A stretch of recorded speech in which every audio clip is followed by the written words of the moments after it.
L'autre menace qui est maniée par Vladimir Poutine, et c'est vraiment une annonce d'aujourd'hui, inquiétude exprimée ces dernières heures, hier soir déjà par le président Zelensky, c'est Zaporijjia.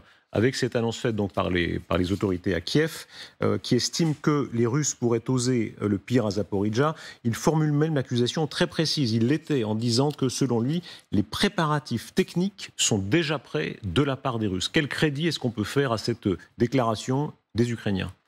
Alors, on peut penser qu'ils sont bien informés. Apparemment, ce qu'ils prétendent, c'est que les Russes ont disposé des explosifs, non pas directement sur les réacteurs nucléaires, mais à proximité, dans ce qu'on appelle dans notre jargon le hall des turbines, puisque les réacteurs nucléaires produisent de la vapeur et qu'à côté d'eux, il y a donc des turbines qui sont alimentées par cette vapeur qui tourne, qui créent le courant électrique. Donc c'est dans ces halls qui sont à proximité des réacteurs que l'on voit qu'on voyait à l'instant sur l'image, ces espèces de grands hangars, c'est là qu'ils auraient mis les explosifs. Donc déjà, première bonne nouvelle, les charges ne sont pas directement disposées sur les cuves, ce qui serait vraiment dramatique. Mais Raphaël Grossi disait, pardon, je coupe, pardon, mais pour préciser ce que vous dites, que le danger n'était pas forcément le réacteur lui-même, mais notamment tout ce qui tourne autour, les stocks de combustible, même usagés.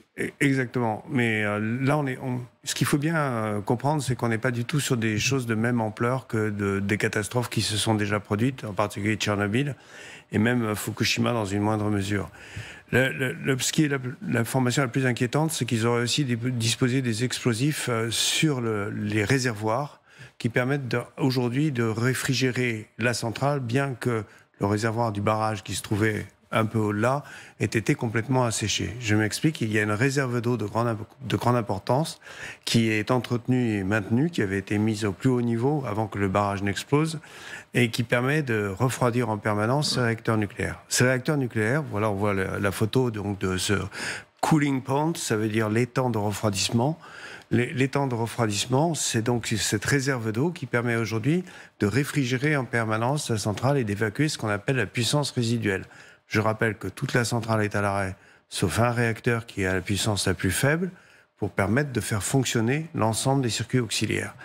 Donc ça suffit largement pour assurer, et M. Grossi l'a dit, des mois de fonctionnement sans inquiétude. On parle ici d'une immense centrale, n'est-ce pas ? C'est la plus grande centrale d'Europe. Oui. Et donc on imagine que les points faibles, on va recevoir un spécialiste nucléaire aussi plus tard dans du nucléaire civil, il y a évidemment quelques points faibles.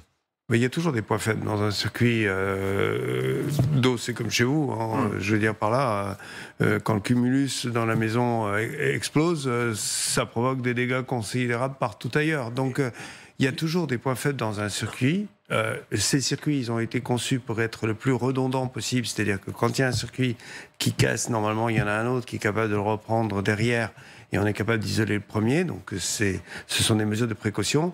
Maintenant, le risque était un risque technologique, c'était pas un risque de sabotage, et encore moins un risque de minage délibéré des installations. D'où la part d'inconnu aujourd'hui. D'où la part d'inconnu, mais surtout, rappelons-le, c'est aujourd'hui, dans les additifs au protocole de Genève, la loi protège de ça. La loi accuse de crimes de guerre de s'en prendre à l'existence même d'une centrale nucléaire pour des objectifs qui ne soient pas militaires, faire du chantage au nucléaire. C'est interdit. Ce qui évidemment crédibilise la parole des Ukrainiens, c'est ce qui s'est passé au barrage de Kakhovka. Parce qu'on se disait c'est pas possible, c'est trop compliqué, ou simplement ils le feront pas, ils n'oseront pas, etc. Ils ont osé. À Kakhovka, ils ont osé. Oui, et c'est pas compliqué pour les Russes. Les Russes maîtrisent parfaitement l'énergie nucléaire. Ça fait des années qu'ils l'utilisent, plus ou moins bien, mais qu'ils l'utilisent. Donc, en tout cas, ils la maîtrisent. Ils maîtrisent ce type de réacteur, puisque, encore une fois, ce sont eux qui ont participé à leur construction. Et ils sont parfaitement capables de miner les bons endroits pour provoquer les dégâts maximaux.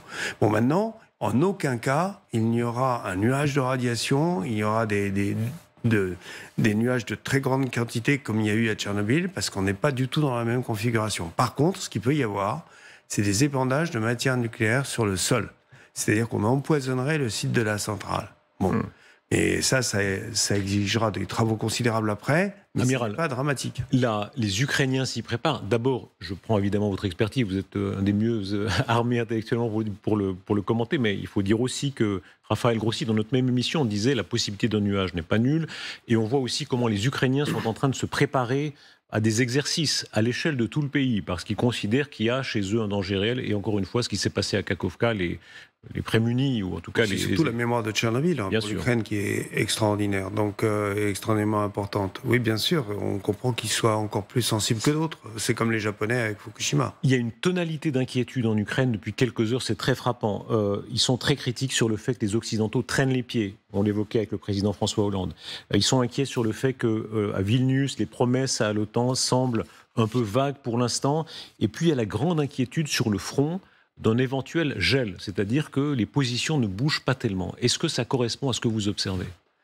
Alors, je n'ai malheureusement pas tous les renseignements que j'aimerais sur la situation. Je suis comme vous, je suis le dossier au fur et à mesure qu'il se développe. Bon, ce qu'on sait, c'est que les Ukrainiens n'avancent pas vite, mais ils avancent. Même le chef d'état-major de l'armée américaine, Gérard Millet, l'a répété. Ça va pas vite. On espérait, nous étions beaucoup à espérer, plutôt beaucoup de gens espéraient que ça aille plus vite, mais ça avance. C'est certain que les Ukrainiens grignotent, et ils grignotent sur presque toute l'étendue du front. Ils grignotent sur quatre axes différents, et avec des avancées qui sont de l'ordre de plusieurs centaines de mètres, voire plusieurs kilomètres. Mais on n'est pas dans la dizaine de kilomètres, on n'est pas encore dans la percée, et encore une fois, les forces maintenues en réserve par les Ukrainiens n'ont pas donné. Si on regarde ce qui se passe autour du pont Antonovski, c'est intéressant parce qu'on s'est tellement battu autour de ce pont, dans un sens, dans l'autre. Il avait été en partie détruit, maintenant les Russes revendiquent de nouvelles destructions. Alors, c'est un enjeu très important, n'est-ce pas, de franchir ou non le Dniepr, mais on voit que sur ce même point, on s'est battu et rebattu dans les deux sens et ça continue. Oui, alors effectivement, il y avait deux lieux de franchissement du Dniepr, hein, pas 36, deux, ce pont, le pont Antonovski et le barrage de Novokhovka. Donc voilà, les deux ont été, si j'ose dire, traités militairement, c'est-à-dire que les coupures sont faites et on ne peut pas les utiliser aujourd'hui, on ne peut plus les utiliser, c'est absolument certain. Maintenant, on est capable de mettre des moyens de franchissement auxiliaire pour réparer sommairement le tablier. Mais ça ne suffira pas pour soutenir une percée blindée. C'est pour ça d'ailleurs que les Ukrainiens actuellement font peser une menace qui est une menace de forces spéciales ou de raids de petites unités.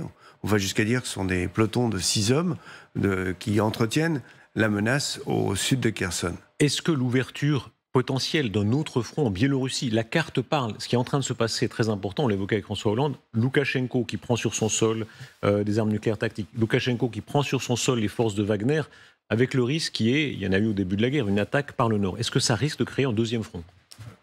Très honnêtement, je ne pense pas. Que ça entretienne la menace au nord, c'est absolument certain, parce que l'arrivée des troupes expérimentées de Wagner, rappelons, c'est quelques milliers. On a pour le moment énormément de mal à les chiffrer, parce qu'entre les pertes qu'ils ont subies à Bakhmout et ceux qui auront signé un contrat avec l'armée russe pour continuer à exercer leur talent, si j'ose dire, en Russie, puis ceux qui seront partis, tout simplement, ils vont être quelques milliers.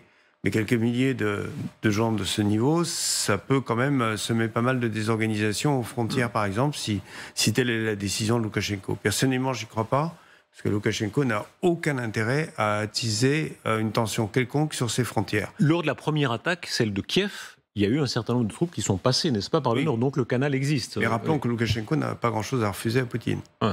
Voilà. Donc il y a ça aussi. Hein. Ce n'est pas un facteur d'optimisme, en l'occurrence. Ce n'est pas un facteur d'optimisme, il ne faut pas être un optimisme béat, mais Loukachenko lui-même, pour le moment, il est relativement content d'avoir eu ses armes nucléaires sur son sol parce que ça, dans sa tête, ça le sanctuarise. En fait, il n'a aucune action sur ses armes. Hein. Ce n'est pas lui qui décidera de leur emploi, c'est bien Poutine qui le fera. Et donc, on est plutôt en train d'entretenir, comme le disait fort bien le président à l'instant, plutôt la prolifération dans le reste du monde, en faisant croire aux gens que s'ils disposent d'armes qui ne leur appartiennent pas sur leur territoire, ils sont protégés. Ce qui est totalement faux.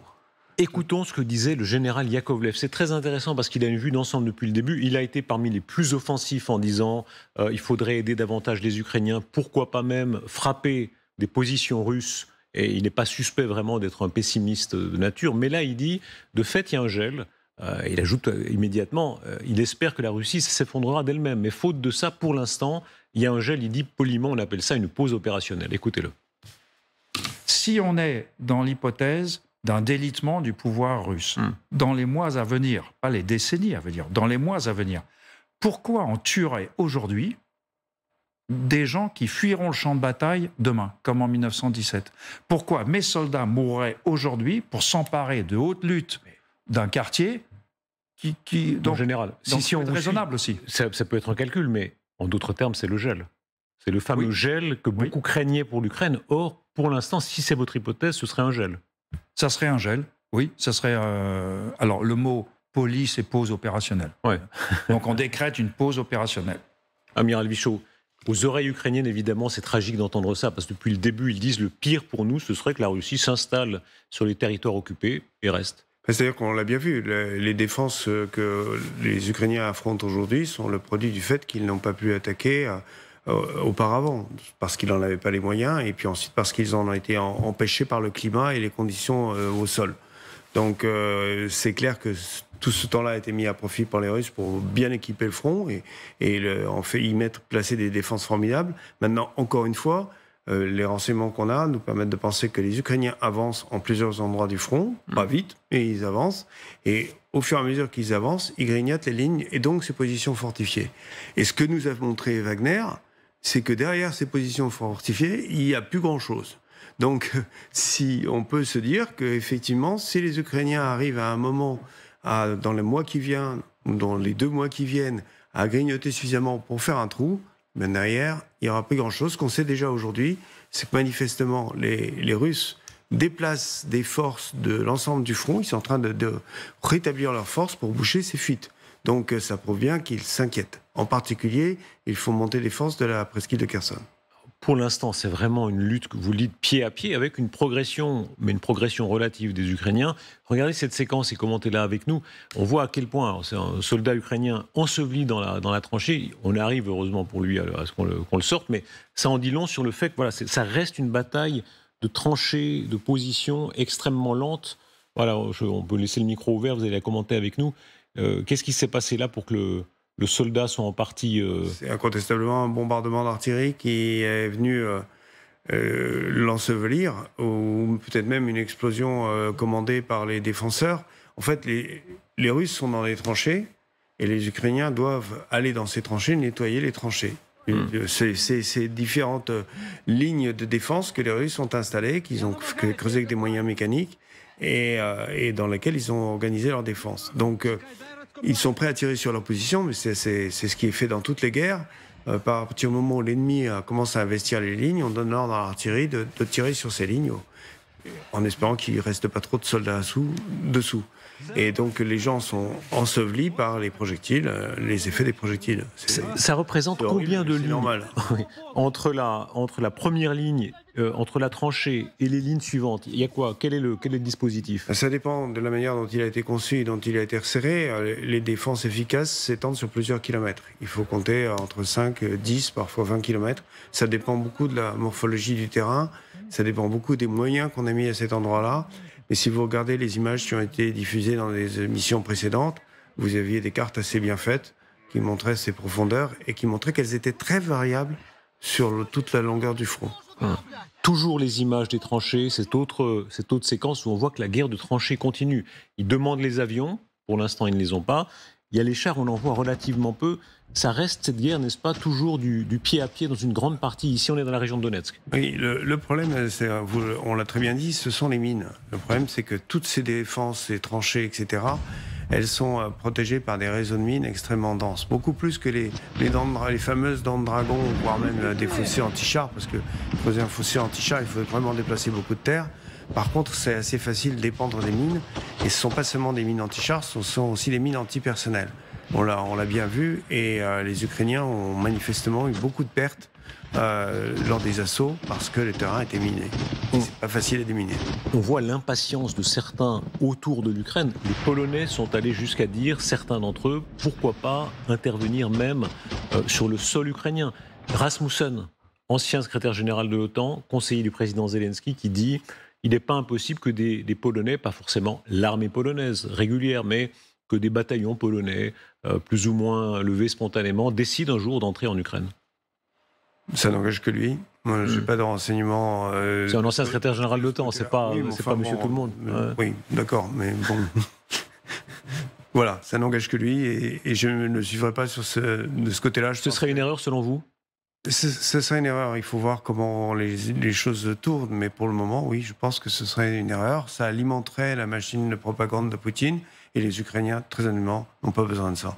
Ils disent, les Ukrainiens, qu'ils ont besoin d'avions. Ils ont besoin de munitions. De munitions, beaucoup de munitions. Beaucoup de munitions. Ils ont besoin de moyens de déminage. Ils ont besoin de choses pour les aider à avancer. Et les avions, je ne suis même pas sûr, parce que les avions, c'est sûr, mais il en faudrait une telle quantité pour reconquérir le ciel au-dessus de l'Ukraine et pour traiter simultanément les obstacles, que je pense que ce n'est pas réalisable à l'échéance de cet été.